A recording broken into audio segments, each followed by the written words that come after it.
출애굽기 23장 14절부터 17절 한 목소리로 봉독하시겠습니다. 너는 매년 3번 내게 절기를 지킬지어다. 너는 무교병의 절기를 지키라. 내가 네게 명령한 대로 아비벌이 정한 때 이래 동안 무교병을 먹을지니 이는 그 달에 내가 애굽에서 나왔음이라. 내 빈손으로 내 앞에 나오지 말지니라. 맥주절을 지키라. 이는 내가 수고하여 밭에 뿌린 것에 첫 열매를 거둠이니라. 수장절을 지키라. 이는 내가 수고하여 이룬 것을 연말에 밭에서부터 거두어 저장함이니라. 내 모든 남자는 매년 3번씩 주 여호와께 보일지니라. 아멘. 꽃다발 든 초등부 여학생들이 저희 집에 찾아왔어요. 목사에게 주려는가? 사모님 하고 찾았으니까 아내한테 주겠구나 라고 하는 생각이었는데, 남자친구들에게 주려고 꽃다발을 샀는데 사모님이 포장을 잘 하시는 것 같은데 포장 좀 부탁하러 왔다고 하는 거예요. 나의 초등학교 때 생각이 났어요. 내 마음에 들었던 여학생이 있었는데요. 그 여학생을 포함한 친구들과 재미있게 놀긴 했지만은 고향교회 초등부 여학생들처럼 꽃다발을 주겠다고 하는 생각은 해본 적 없어요. 용기가 없었던 거지요. 너한테 관심 있다, 좋아한다 라고 말해본 기억도 없어요. 그럼에도 나에게는 첫사랑이었던 것 같습니다. 짝사랑이었지만은요, 짝사랑이었다고 한다 할지라도 그것을 기억하고 있는 사람들이 많이 있습니다. 제 아내의 여동생에게 새 지갑이 생긴 것을 알게 된 제 아내가요, 여동생에게 헌지갑은 나한테 달라 라고 말했답니다. 제 아내가 들은 대답은 못 준다 라고 하는 거였어요. 이유가 있었어요. 남편과 데이트할 때, 결혼하기 전이지요, 받은 첫 번째 선물이라고 하는 거예요. 그 첫 번째 선물 자기가 간직하고 싶다는 거예요. 그래서 제 아내한테 지갑을 주지 않았느냐, 새 지갑 이거 언니가 써 하면서 주었다는 얘기를 들었습니다. 제 아내는 헌지갑을 요구했는데 새 지갑을 받았어요. 데이트하던 시절, 또 결혼해서 사랑을 줄다리기를 하고 있는 남편, 그 남편 되어진 사람에게서 받은 첫 번째 선물, 그것을 계속 간직하고 싶었던 거예요. 지금도 간직하고 있느냐라고 물어보지는 않겠습니다. 집에서 사무용품을 정리했어요. 1개 이상 있거나 언제 사용될지 모를 것 같은 것을 조금 정리해봤어요. 다 정리한 것이 아니라 조금만 정리했어요. 예배당 뒷자리 탁자 위에 올려놓았어요. 가져가셔도 됩니다. 이거 지철기라고 하죠. 2개 있어요. 이것이 이것보다 더 신형이고 또 더 좋은 회사 제품이에요. 모양도 아담하고 또 예쁘고 해요. 근데 나는 이것을 여러분들이 가져갈 수 있도록 내어놓으려고 합니다. 이것은 모양도 투박하고 보관하기도 좀 불편하고, 근데 제가 이것을 20여 년 동안 사용하던 거예요. 그렇게 사용하다 보니까요, 저에게 사랑의 대상이 되었어요. 이것은 어쩌다 보니까 저한테 생긴 거예요. 그리고 거의 사용하지 않고 그냥 보관만 하고 있었던 거예요. 이것은 제 돈으로 주고 산 거예요. 그러다 보니까 이것보다도 질이 떨어지고 뭐 투박해 보이고 해도요, 저는 이것에 대해서 더 마음이 끌려요. 이것은 제가 사용하고 이것은 여러분들이 가질 수 있도록 내어놓으려고 합니다. 그렇지만은 이것 20여 년 사용했다 할지라도 언젠가는 내어놓아야 될 때가 생길 거예요. 사용하지 못할 때가 생길 거예요. 20여 년 동안 사용되었던, 20여 년의 말이 참 오늘 많이 강조되네요. 고향교회 청소기가요, 어저께 드디어 그 수명을 끝냈어요.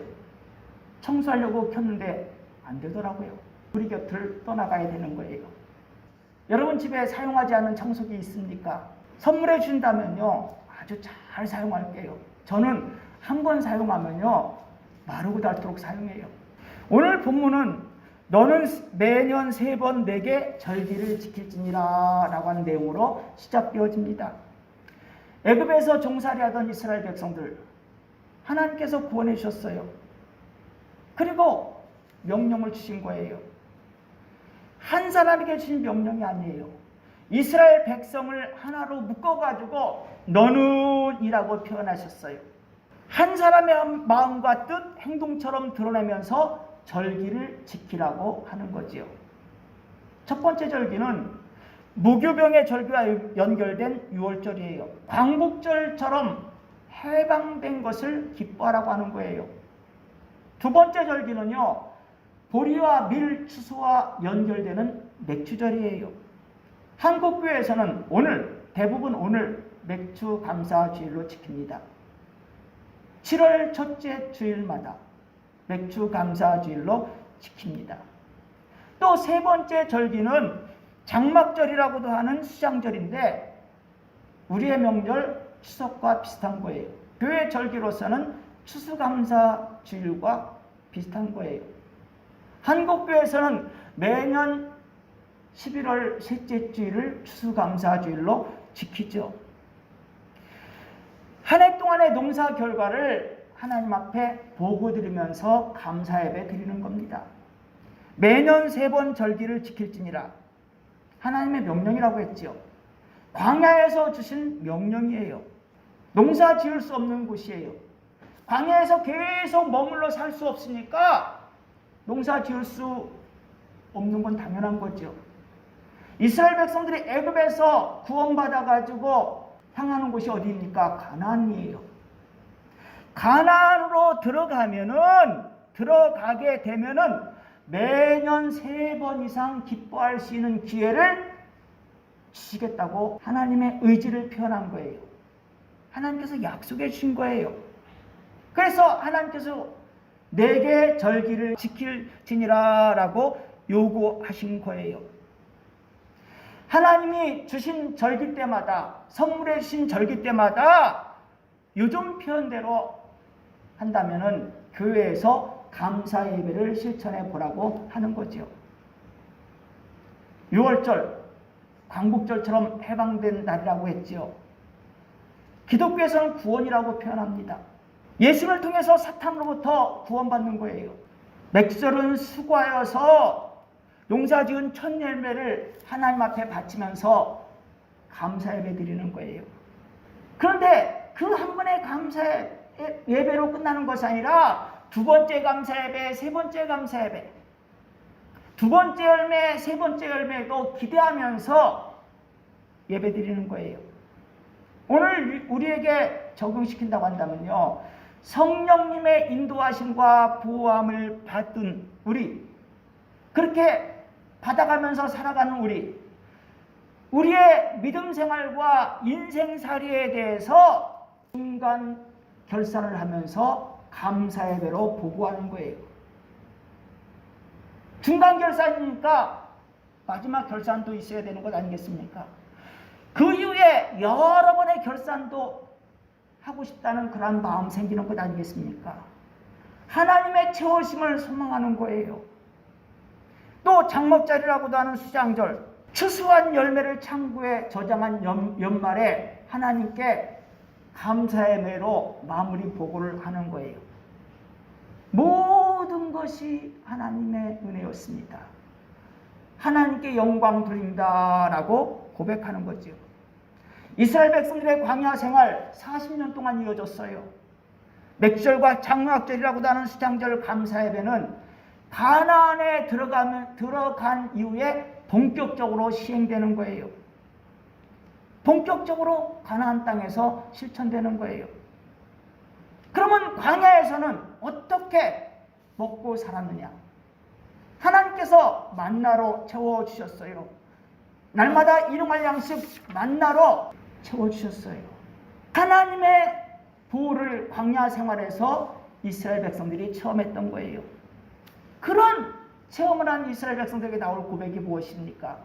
하나님은 나의 고향 아니겠습니까? 남겨진 세상살이 동안에서 하나님과 계속 동행하고 싶어지는 마음 생기지 않겠습니까? 영원한 하나님 나라에 올라가기까지 에녹처럼 살고 싶어하는 상태에 되어지지 않겠습니까? 오늘은 맥주 감사주일입니다. 구약의 맥주절처럼 지키자고 하는 것이 아니에요. 우리의 맥주 감사주일, 예수님의 십자가 사건과 부활과 연결됩니다. 또 하나님 나라로 승천하는 것과 연결되어집니다. 그래서 새로워진 맥주절의 정신을 생활과 믿음에서 적용시키고 있는가라고 하는 걸 살펴보자는 거예요. 하나님 앞에 감사를 고백하자는 거예요. 감사 예배를 드리자고 하는 것입니다. 절기라고 하는 의미가 뭡니까? 춤추자고 하는 거예요. 뛰어놀자고 하는 거예요. 즉 잔치를 펼친다고 하는 거예요. 내게 절기를 지킬지니라 라고 하나님께서 명령하셨지요. 그러니까 잔치하듯 하나님께 감사 예배를 드려보라고 하는 거예요. 16절을 보면 맥주절을 지키라. 이는 내가 수고하여 밭에 뿌린 것에 첫 열매를 거둠이니라 라고 했어요. 첫 열매를 거둠이니라. 그래서 초실절이라고 합니다. 민수기와 신명기에서는요 77절이라고 해요. 7주라고 하는 의미가 포함되어 있어요. 7주 날수로 계산하면 49일이에요. 맥주절의 수의 시기가 49일 걸린다고 하는 거예요. 꽤 오랜 시기이죠. 하나님이 그만큼 풍년을 책임져 주신다고 하는 거예요. 풍년을 선물해 주신다고 하는 뜻이 포함되어 있는 거예요. 애굽에서 종살이 하던 이스라엘 백성들을 구원해 주신 것으로 끝나는 하나님이 아닙니다. 광야 생활에서도 채우셨어요. 가나안에 들어갔을 때 매년 3번 이상씩 기뻐할 수 있는 상황을 선물해 주시는 하나님이에요. 채워주시는 하나님입니다. 세상살이 동안 계속 채워주십니다. 그 하나님의 선물을 체험받는 조건이 있어요. 하나님의 구원을 제외하고 하나님의 복을 체험받는 조건이 있는데요. 복의 선물을 체험받는 조건이 있는데 오늘 16절에 뭐라고 나오고 있습니까? 내가 수고하여 밭에 뿌린 것에 첫 열매를 거둠이니라 라고 하고 있어요. 씨를 뿌려야 된다는 거예요. 추수도해야 된다고 하는 거예요. 수고해야 된다고 하는 거죠. 수고를 실천한다고 한다면 30배, 60배, 100배 되게 해준다고 하는 거예요. 수고를 실천한다고 한다면 하나님 앞에서 기뻐할 일 많아진다고 하는 것입니다. 6월절에 이스라엘 백성들이 구원받았다고 했죠. 그에 비해서 대부분의 애굽 백성들은요 심판받는 날이었어요. 장자의 죽음을 목격하는 날이었거든요. 기준이 무엇이었냐면요 순종했느냐 불순종했느냐라고 하는 거예요. 하나님의 명령대로 집의 출입문에 어린 양의 피를 뿌리고 그 집안에 머물러 있었던 사람들 다 구원받았어요. 그렇지 못한 사람들은 심판받았어요. 어린 양의 피를 뿌렸다고 하는 것은요 예수님의 십자가 사건, 예수님으로 말미암은 구원에 대한 예언입니다. 우리가 구원받는 방법은요 죽기까지 십자가 위에 달려서 피를 한 방울 남김없이 흘려신 예수님을 믿는 거예요. 다른 것이 없어요. 맥주절의 다른 이름이 77절이라고 했지요. 추수하는 기간이 49일이나 걸린다. 풍년을 책임져 주시는 하나님이시다. 풍년을 선물해 주시는 하나님이라고 하는 뜻이라고 했지요. 49일에 하루를 더하면 50일입니다. 사순절이라고 할 때는 40일을 의미하죠. 그러면 오순절은 50일이에요. 7일절 다음 날이 오순절이에요. 제일 먼저 생각나는 것이 무엇일까요? 사도행전 2장에 나오는 성령 강림 사건 아니겠습니까? 마가라고 하는 사람의 다락방에서 모여서 기도하기에 힘썼던 사람들이 체험한 성령 강림 사건 아니겠습니까? 십자가 위에서 대속의 피 흘림으로 죽기까지 하신 예수님, 그 방법을 통해서 세상을 구원시켜준 그 예수님, 그 예수님이 3일 만에 부활하셨어요. 부활하신 증거를 40여일 동안 많은 사람들에게 보여주셨어요. 그리고 너희는 몇 날이 못되어 성령으로 세례를 받으리라 라고 하는 말씀을 주시고 하나님 나라로 올라가셨어요. 그렇게 하나님 나라로 올라가신 지 열흘째 되는 날이 바로 오순절이었어요. 예수님 부활 사건 후 50일 되었던 거예요. 맥주절, 그러니까 7절 다음 날인 거예요. 그날에 마가라고 하는 사람의 다락방에 모였던 사람들, 거기에서 기도했던 사람들에게 어떤 현상이 일어났다고 했죠? 성령 강림을 체험했다고 했잖아요. 성령으로 세례를 받으리라 라고 하는 예수님의 약속 성취를 기다리면서 기도했던 사람들, 예수님의 약속대로 성령을 체험했어요. 하나님이 보내신 영, 예수님도 하나님과 더불어 함께 보내신 영, 즉 하나님의 영, 성령님이 함께 하심을 체험하게 되었어요. 성령님의 은혜를 선물 받게 되었어요. 그러면 하나님께로 말미암은 선물이잖아요. 이제까지 체험해보지 못한 놀라운 하나님의 선물이잖아요. 하나님이 자신들을 사랑한다고 깨닫게 해주시는 그러한 선물을 받은 사람들 어떻게 해야 되겠습니까? 선물은 잘 사용해야 되는 것입니다. 제 아내의 여동생이 헌지가 되어졌다 할지라도 남편에게 받은 첫사랑의 선물이었기 때문에 간직하려고 했던 것처럼 간직하면서 잘 사용해야 되는 것입니다. 제가 어떤 물건을 만나면 보통 20여 년을 사용하듯이 이왕이면 잘 사용하는 것이, 의미 있게 사용하는 것이 좋습니다. 오순절 마가라고 하는 사람의 다락방에 모여서 기도했던 사람들이 성령 충만함을 체험하고 난 다음에, 성령 강림을 체험하고 난 다음에 어떻게 되었습니까? 성령님이 함께 하심을 잘 활용했어요. 그래서 예수님에 관한 복음을 증거하는 전도자와 선교사로 변화되어지게 되었어요. 오늘 우리가 이렇게 예배드릴 수 있게 된 것도, 예수를 믿는 것을 기뻐할 수 있게 된 것도 바로 오순절 성령 강림의 역사를 체험한 사람들의 복음 전파 때문에 이루어진 거예요. 그 사람들부터 직접 복음을 전달받지 못했지만 이어져 가지고 한국 땅에 있는 우리들까지도 예수님을 영접하게 되었어요. 예수를 믿게 되었어요.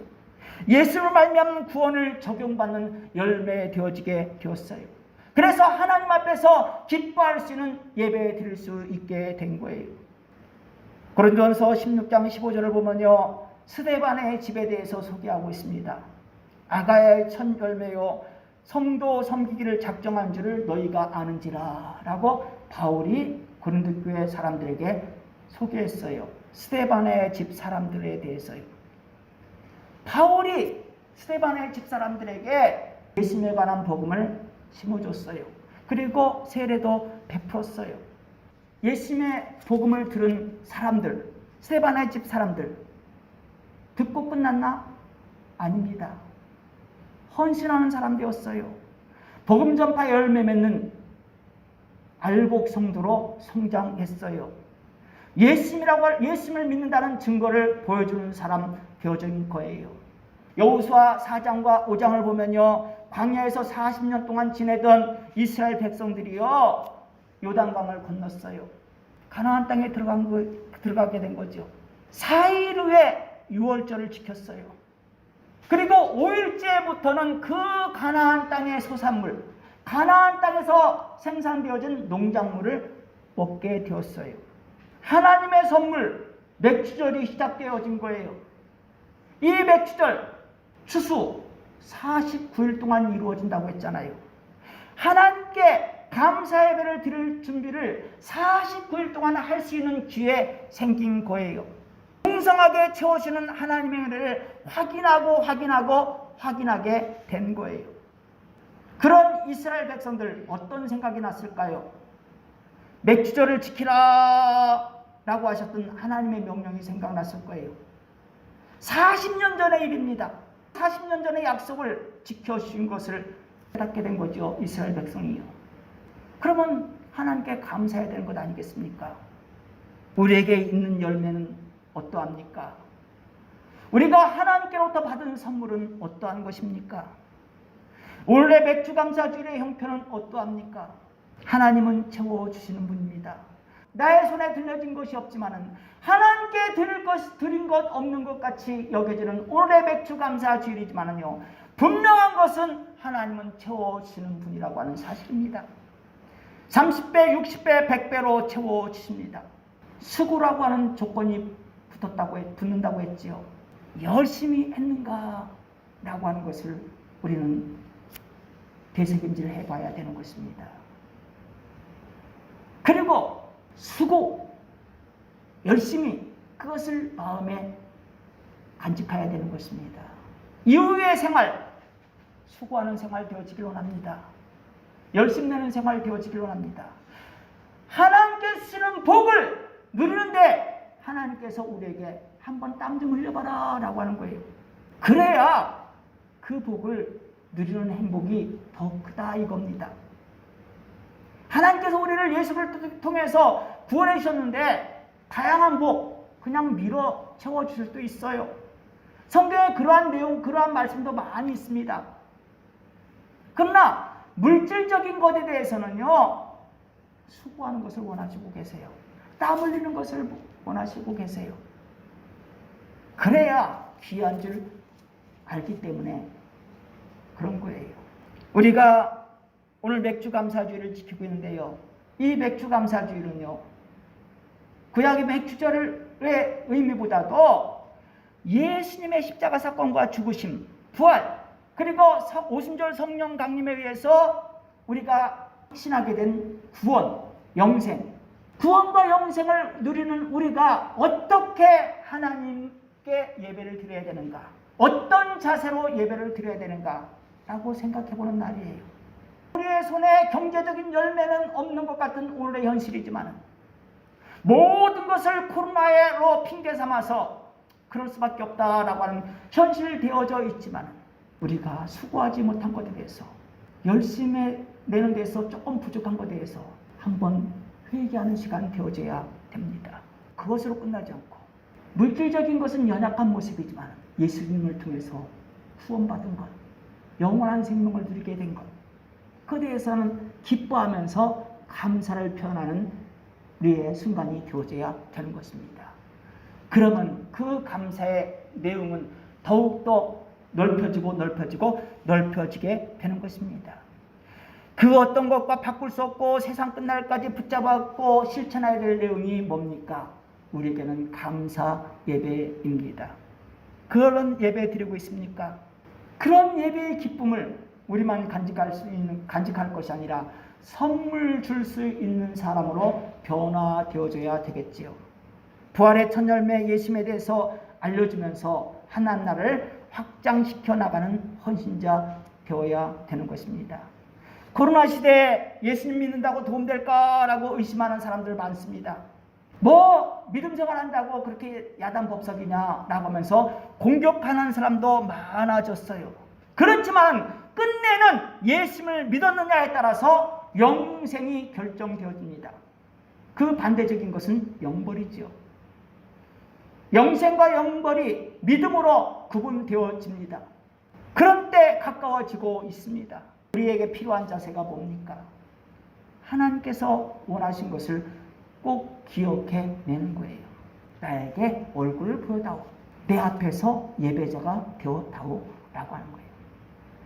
내가 너에게 베풀어준 은혜를 깨달았으면, 체험했으면, 발견했으면 그에 대한 표현을 나타내다오 라고 하는 것입니다.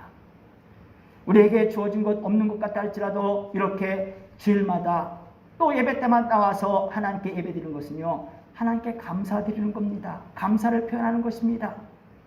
그런 여러분에게 하나님께서 잘한다 라고 하는 것으로 끝나시겠습니까? 더 큰 감사의 조건을 채웠습니다. 우리들이 결산할 때 깨닫지 못했던 것에 대해서도 이것까지도 하나님께서 채우신 선물이었구나, 복이었구나 라고 고백하는 날이 생겨지게 되는 것입니다. 그러므로 하나님께 원하시는 예배에 대해서 늘 기억하고 실천한 저와 여러분들 되어지길 원합니다. 우리 각자의 마음대로, 행동대로, 생각대로가 아니에요. 너는 내게 절기를 지킬지니라 라고 하나님께서 말씀하셨다고 했죠. 이스라엘 전체를 한 묶음으로 보고 말씀하셨다고 했죠. 그러니까 한 사람의 마음과 뜻, 행동처럼 계속 감사 예배를 실천해 보라고 하는 거예요. 오늘 이 자리에 모인 성도 여러분들, 예배 후에 유튜브 영상을 통해서 설교를 들을 분들도 이 세상 마지막 때까지 한 마음과 한 뜻, 한 행동으로 하나님께 감사 예배를 실천하는 상태에 되었으면 좋겠습니다. 예수님에 관한 복음을 선물해주는 그러한 전도자, 복음 전파자가 되어지길 기원합니다. 그래야 한다면 천국에서 누리게 될 상급이 크게 들게 되어집니다. 여러분에게 그러한 상급을 있음을 기대하시면서 기뻐하며 사는 주의 백성이 되어지길 기원합니다.